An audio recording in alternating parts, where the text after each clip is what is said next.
নমস্কার। আজকে একটা কবিতা খুব ইচ্ছে করছে পড়ে শোনায়।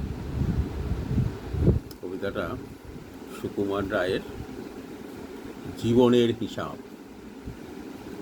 আজকে অনেকের জীবনের হিসাব হবে তো।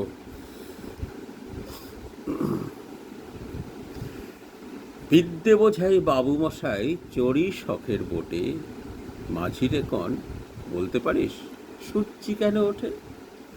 চাঁদটা কেন বাড়ে কমে, জোয়ার কেন আসে? বৃদ্ধ মাঝি অবাক হয়ে ফেল ফেলিয়ে হাসে।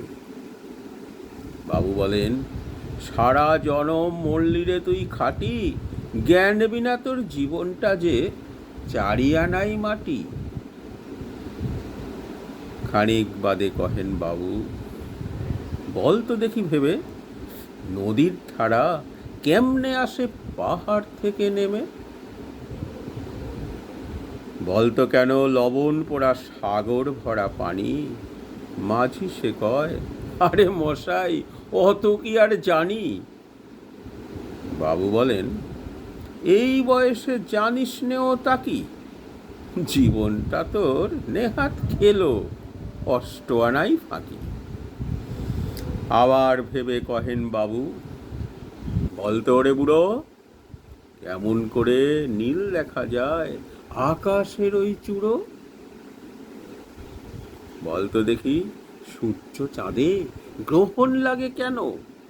বৃদ্ধ বলে, আমায় কেন লজ্জা দেছেন হেন?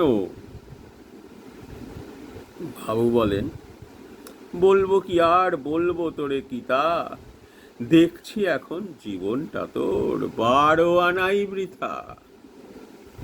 খানিক বাদে ঝড় উঠেছে, ঢেউ উঠেছে ফুলে, বাবু দেখেন নৌকাখানি ডুবলো বুঝি দুলে।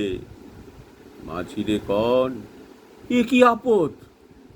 ওরে ও ভাই মাঝি, ডুবলো নাকি নৌকো এবার, মরবো নাকি আজি? মাঝি শুধায়, সাঁতার জানো? মাথা নাড়েন বাবু। মূর্খ মাঝি বলে, মশাই এখন কেন কাবু?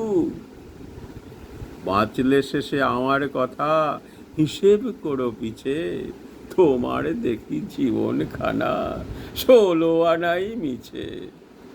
নমস্কার।